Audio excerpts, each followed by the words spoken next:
Hi all, എല്ലാവർക്കും നമസ്കാരം. I+ training സൊല്യൂഷൻസിന്റെ പുതിയൊരു വീഡിയോ ക്ലാസ്സിലേക്ക് എല്ലാവർക്കും സ്വാഗതം. അങ്ങനെ നമ്മൾ കാത്തിരുന്ന സഹകരണ മേഖലയിലെ ഒരു വമ്പൻ നോട്ടിഫിക്കേഷൻ PSC പുറപ്പെടുവിച്ചിട്ടുണ്ട്. മറ്റൊന്നുമല്ല, JCI junior cooperative inspector Kerala Khadi and village industries ബോർഡിലേക്ക്. ഓക്കെ, നമ്മൾ ഏറ്റവും പ്രധാനപ്പെട്ട ഒരു നോട്ടിഫിക്കേഷൻ തന്നെയാണ്. സഹകരണ മേഖലയിൽ ഇന്ന് ലഭ്യമായിട്ടുള്ള ഏറ്റവും പ്രധാനപ്പെട്ട ഒരു നോട്ടിഫിക്കേഷൻ തന്നെയാണ് കേട്ടോ നമ്മുടെ JCI. അപ്പൊ നമ്മുടെ department khadi and village industries ബോർഡാണ്. ജസ്റ്റ് അതിന്റെ കാറ്റഗറി നമ്പർ നോക്കുക, 37/2025 കേട്ടോ. 379/2025 കാറ്റഗറി നമ്പർ പ്രൊഫൈലിൽ വന്നിട്ടുണ്ട്. നമുക്ക് ഈ നോട്ടിഫിക്കേഷനുമായി ബന്ധപ്പെട്ട കാര്യങ്ങളും അതോടൊപ്പം തന്നെ നമുക്ക് ആ സിലബസ് ഒക്കെ നമുക്ക് ജസ്റ്റ് ഒന്ന് വിശകലനം ചെയ്ത് നോക്കാം. ഓക്കെ, ഇപ്പൊ നമ്മുടെ കാറ്റഗറി നമ്പർ 379/2025. നമ്മുടെ ഡിപ്പാർട്ട്മെന്റ് വരുന്നത് Kerala Khadi and village industries board കേട്ടോ. Kerala Khadi and village industries ബോർഡാണ് നമ്മുടെ ഡിപ്പാർട്ട്മെന്റ് വരുന്നത്. നമ്മുടെ പോസ്റ്റിന്റെ നെയിം എന്നാണ് ആ ജൂനിയർ കോപ്പറേറ്റീവ് ഇൻസ്പെക്ടർ. നമ്മുടെ ഇൻസ്പെക്ടർ തസ്തിക തന്നെ, പക്ഷെ അത് വരുന്നത് കേരള ഖാദി ആൻഡ് വില്ലേജ് ഇൻഡസ്ട്രീസിലേക്കാണ് ഓർത്താൽ മതി. നമ്മുടെ സ്കെയിൽ ഓഫ് പേ പറയുന്നത് 39,300 to 83,000 കേട്ടോ. 39,300 മുതൽ 83,000 വരെ. ഓക്കെ, വളരെ വലിയൊരു സ്കെയിൽ ഓഫ് പേ ആണ് അവിടെ അവർ ഓഫർ ചെയ്യുന്നത്. നമ്പർ ഓഫ് വേക്കൻസീസ്, ഇപ്പൊ ഈ നമ്പർ ഓഫ് വേക്കൻസീസ് കാണുമ്പോഴേക്കും കുട്ടികളൊക്കെ ഒന്ന് ഡൗൺ ആകുന്നത്. പക്ഷെ അതിൽ നിന്നൊരു കാര്യമില്ല. ഇപ്പോൾ രണ്ടെങ്കിലും ഉറപ്പായിട്ടുള്ള വേക്കൻസീസുകൾ നമുക്ക് ഫോം ചെയ്യുന്നതായിരിക്കും കേട്ടോ. അതൊന്നും ഓർത്ത് പേടിക്കേണ്ട കാര്യമില്ല. നമ്മളെ കൊണ്ട് പറ്റുന്ന എന്താണ്, പഠിക്കുക. ഒരു വേക്കൻസി ആണെങ്കിലും അതിലേക്ക് പഠിക്കുക. എന്തുകൊണ്ട് ആ ഒരാൾ നമ്മളായിക്കൂടാ, അങ്ങനെ ആരും ചിന്തിക്കുന്നില്ല. ഇപ്പൊ പൊതുവെ കണ്ടുവരുന്ന VSC എന്താണ് പറയുക, വേക്കൻസീസ് കുറവാണ്, അങ്ങനെയാണ് ഇങ്ങനെയാണ്. അതൊന്നും കുഴപ്പമില്ല. 2 വേക്കൻസി ഉണ്ടെങ്കിൽ അവിടെ വീണ്ടും എന്ത് ചെയ്യുന്നതാണ്, നമുക്ക് വേക്കൻസീസ് ഫോം ചെയ്യുന്നതായിരിക്കും കേട്ടോ. അതൊന്നും ഓർത്ത് ആരും സങ്കടപ്പെടേണ്ട കാര്യമില്ല. അപ്പൊ നമുക്ക് വേക്കൻസീസ് അവിടെ ഫോം ചെയ്തോളും. നമുക്ക് അത് നോക്കേണ്ട കാര്യമില്ല. നമ്മുടെ കടമ എന്ന് പറയുന്നത് പഠിക്കുക എന്നുള്ളതാണ്. ഓക്കെ, അപ്പൊ നമുക്ക് നോക്കാം. പറഞ്ഞു എന്താണ് നമ്പർ ഓഫ് വേക്കൻസീസ് നിലവിൽ 2 പക്ഷെ അത് പുതിയതായിട്ട് അവിടെ രൂപീകരിക്കുന്നതായിരിക്കും, ഫോംസ് ചെയ്യുന്നതായിരിക്കും കേട്ടോ. ഓക്കെ, ഇനി മെത്തേഡ് ഓഫ് അപ്പോയിന്റ്മെന്റ് എന്ന് പറഞ്ഞാൽ എത്രയാണ്, 18 ഡയറക്റ്റ് റിക്രൂട്ട്മെന്റ് ആണ്. Method of appointment direct recruitment ആണ്. ഇവിടെ മനസ്സിലാക്കേണ്ട കാര്യം, ഇവിടെ പ്രായപരിധി 18-36 ആണെന്ന് ഓർത്ത് വെച്ചേക്കുക. 18 മുതൽ 36 വരെയാണ് നോർമൽ ഏജ് വരിക.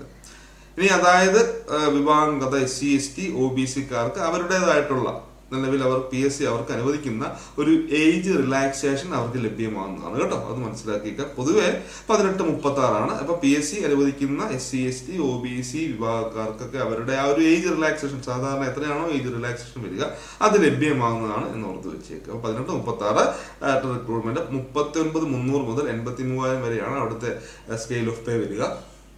ഓക്കെ, തസ്തിക ജൂനിയർ കോപ്പറേറ്റീവ് ഇൻസ്പെക്ടർ. ക്ലിയർ ആണെന്ന് വിചാരിക്കുന്നു. ഇനിയും പ്രധാനപ്പെട്ട നമുക്ക് മനസ്സിലാകേണ്ടത് എന്താണ്, നമ്മുടെ യോഗ്യതകളെ കുറിച്ചാണ് അല്ലെ. എന്താണ് ആ യോഗ്യത, എന്തായിരിക്കണം ക്വാളിഫിക്കേഷൻ നമുക്ക് അറിയണ്ടേ. നമുക്ക് നോക്കിയാൽ യോഗ്യതകളെ കുറിച്ച് നോക്കിയാൽ പറയുന്നുണ്ട് ഡിഗ്രി മസ്റ്റ് ആണ് ഇവിടെ.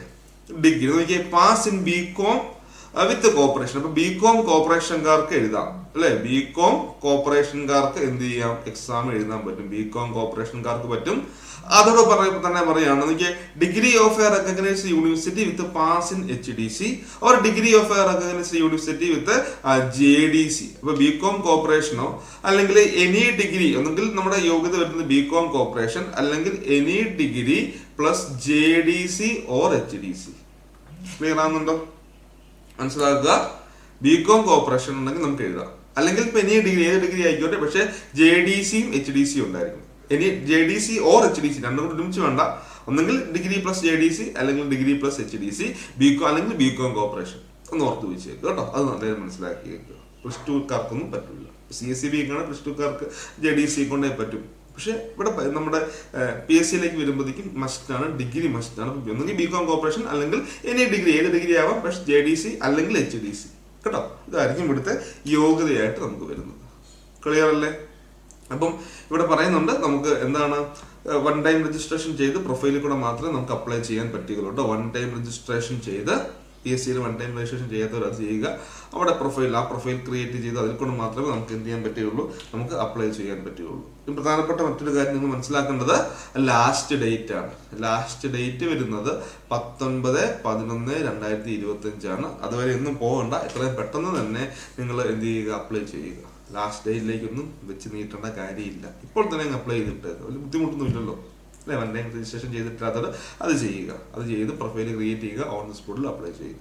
നിലവിൽ 1 ടൈം രജിസ്ട്രേഷൻ ചെയ്തവർ അവരുടെ പ്രൊഫൈലിൽ കയറുക, അപ്ലൈ ചെയ്യുക കേട്ടോ. കാറ്റഗറി നമ്പർ നമ്മൾ ഓൾറെഡി ആദ്യമേ പറഞ്ഞിരുന്നു. അപ്പോൾ ഇതാണ് നമ്മുടെ നോട്ടിഫിക്കേഷന്റെ ഒരു ചുരുക്ക രൂപം അല്ലെ. ചുരുക്ക രൂപം നമുക്ക് മനസ്സിലായി, പോസ്റ്റ് എന്താണെന്ന് മനസ്സിലായി. വേക്കൻസീസിന്റെ കാര്യം ഓർത്ത് ആരും സങ്കടപ്പെടേണ്ട, വേക്കൻസീസിന്റെ എണ്ണം കൂടിക്കോളും. ഓക്കെ, നമ്മൾ പഠിക്കുക എന്നുള്ളതാണ്. നമുക്ക് നിലവിൽ ഇതിനൊരു സിലബസ്, അതായത് കഴിഞ്ഞ തവണ JCA നടത്തിയ ആ ഒരു സിലബസ്, അതായത് ഏത് syllabus village and Khadi industries ബോർഡിലേക്കൊക്കെ നടത്തിയ ഒരു സിലബസ്, അത് തന്നെയാണ് നമ്മുടെ കഴിഞ്ഞ കേരള ബാങ്കിനും അതോടൊപ്പം തന്നെ നമ്മുടെ കഴിഞ്ഞ ജസ്റ്റ് കഴിഞ്ഞ JCA ഉണ്ടല്ലോ ഡിപ്പാർട്ട്മെന്റിലേക്കുള്ള ആ സെയിം സിലബസ് തന്നെ നമുക്ക് പഠിച്ചാൽ മതി.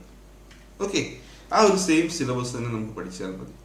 അവിടെ corporation, banking, IT and cyber law, corporation, banking, IT and cyber law, ഈ 3 കാര്യങ്ങൾ മാത്രം പഠിച്ചാൽ മതി. ഇംഗ്ലീഷോ GK ഒന്നും വേണ്ട. IT കുറച്ച് അറിഞ്ഞിരിക്കണം, കോർപ്പറേഷൻ അറിഞ്ഞിരിക്കണം, ബാങ്കിങ്ങും അറിഞ്ഞിരിക്കണം. ഓക്കെ, നമുക്ക് ജസ്റ്റ് ആ ഒരു നമുക്ക് ആ സിലബസിലേക്ക് നോക്കാം. അപ്പോൾ കോർപ്പറേഷന്റെ പാർട്ടിൽ വരുന്നത് കോർപ്പറേഷൻ ആൻഡ് അതർ എക്കണോമിക് സിസ്റ്റമാണ്. അറിയാം, ക്യാപിറ്റലിസം, സോഷ്യലിസം, കമ്മ്യൂണിസം, പിന്നെ മറ്റ് ഫോംസ് ഓഫ് ബിസിനസ് വരുന്നുണ്ടല്ലോ. പാർട്ണർഷിപ്പ് ആയിക്കോട്ടെ, സോൾ പ്രോപ്പർട്ടർഷിപ്പ് ആയിക്കോട്ടെ, ജോയിന്റ് സ്റ്റോക്ക് കമ്പനീസ് ആയിക്കോട്ടെ. പിന്നെ നമുക്ക് കോർപ്പറേഷൻ ഒരു ഇൻസ്റ്റിറ്റ്യൂഷനും ഒരു എന്റർപ്രൈസ്, അതായത് കോപ്പറേറ്റീവ് കോമൺവെൽത്ത്, വളരെ പ്രധാനപ്പെട്ട, ഇതിൽ ഏറ്റവും പ്രധാനപ്പെട്ടിടുന്ന കോപ്പറേറ്റീവ് കോമൺവെൽത്ത് ആണ്. അതിൽ നിന്ന് ചോദ്യങ്ങളൊക്കെ നമുക്ക് പ്രതീക്ഷിക്കാവുന്നതാണ്. അതാണ് ഫസ്റ്റ് ഒരു മൊഡ്യൂളിൽ വരിക.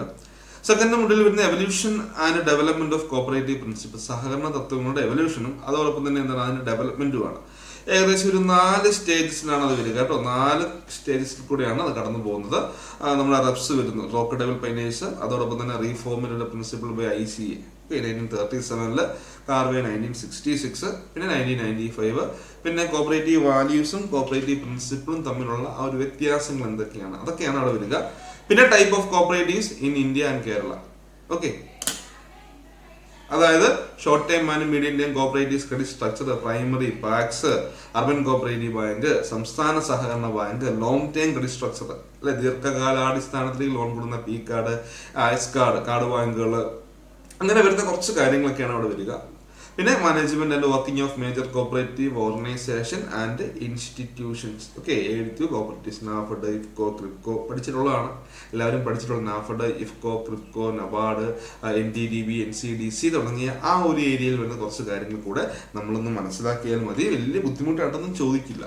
ഓക്കെ, ഓഡിറ്റ് വരുന്നുണ്ട്, ഇഷ്യൂസ് ഇൻ കോപ്പറേറ്റീവ് മാനേജ്മെന്റ് വരുന്നുണ്ട്. പൊതുവെ കുട്ടികൾ അതിന് കേൾക്കാത്ത ഒരു ഏരിയ ആയിരിക്കും ഇഷ്യൂസ് ഇൻ കോപ്പറേറ്റീവ് മാനേജ്മെന്റ്, അത് നമുക്ക് മനസ്സിലാക്കണം. പിന്നെ ഡിസെറ്റിൽമെന്റ് ഓഫ് ഡിസ്പ്യൂട്ട്, അവിടെ പ്രോപ്പറായിട്ട് സഹകരണ നിയമമാണ്. ഓക്കെ, പ്രോപ്പറായിട്ട് വരുന്ന സഹകരണ നിയമങ്ങളാണ്. സെക്ഷൻ 60, 80, 70.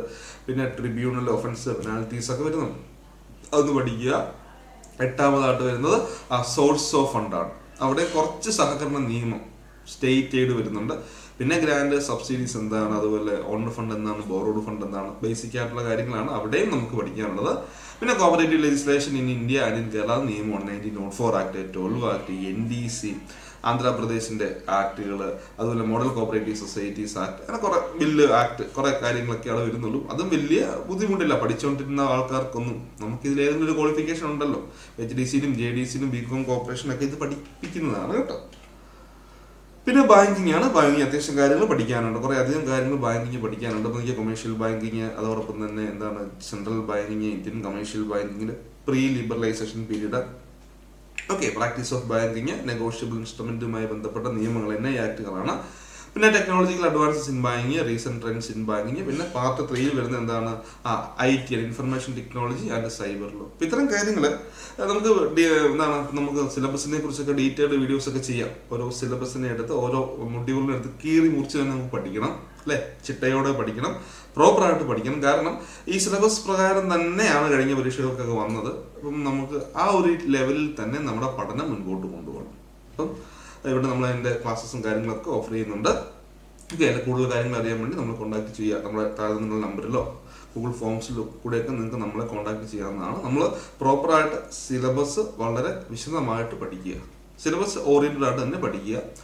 മുൻവർഷ ചോദ്യങ്ങൾ നമ്മൾ പരിഗണിക്കണം. പഠിക്കുന്ന സമയത്ത് പ്രോപ്പറായിട്ട് കണ്ടന്റ് പഠിക്കണം.